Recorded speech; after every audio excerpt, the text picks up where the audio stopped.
मावशी, good evening. Very good evening. मला तुला 2 प्रश्न विचारायचे आहेत. ओके. ते म्हणजे असे की धम्मचक्र परिवर्तन दिवसाचं महत्त्व काय आणि आपण दसऱ्याच्या दिवशी का सेलिब्रेट करतो? ओके. दोन्ही क्वेश्चन खूप सुंदर आहेत.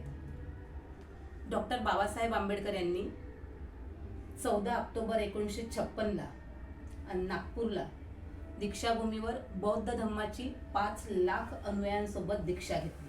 म्हणून आपण तो दिवस धम्म दीक्षा दिवस म्हणून किंवा धम्मचक्र परिवर्तन दिन म्हणून साजरा करतो. दुसरा प्रश्न आहे की दसऱ्याच्या दिवशीच का?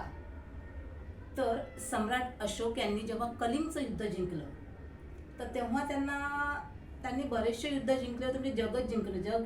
जगत जेता सम्राट होते ते. पण त्यांना आनंद नाही झाला ते परिस्थिती बघून.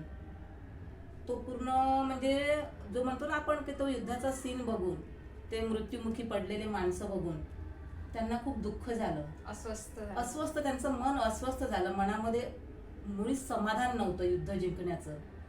मग त्यांनी ठरवलं की नाही, मी कितीही जिंकलो तरी मला समाधान नाही, म्हणजेच या देशाला किंवा मला युद्धाची गरज नाही आहे, बुद्धाची गरज आहे.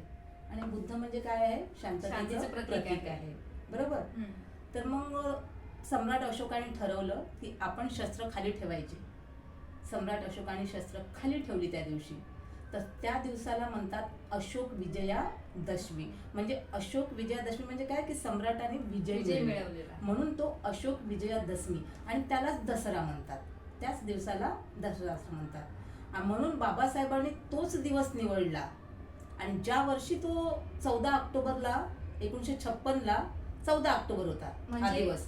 पण प्रत्येक वर्षी असा तारीख जरी वेगळी आली पण दसरा या सणाचं महत्व अशोक विजयादशमी म्हणून आहे. आणि बाबासाहेबांनी निवडण्याचं कारण पण हेच आहे की सम्राट अशोकाने सुद्धा बुद्धांचा धम्म हा पूर्ण जगामध्ये नेऊन ठेवला. तसंच दुसरी जी धम्मक्रांती आपण म्हणतो ना, ती बाबासाहेबांनी केली की भारतामध्ये बुद्धांचा धम्म देऊ आणि आपल्याला गुलामगिरीतून, विषमतेतून मुक्त केल्या गेलं.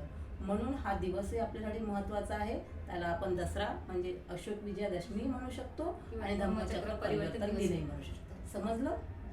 थँक्यू.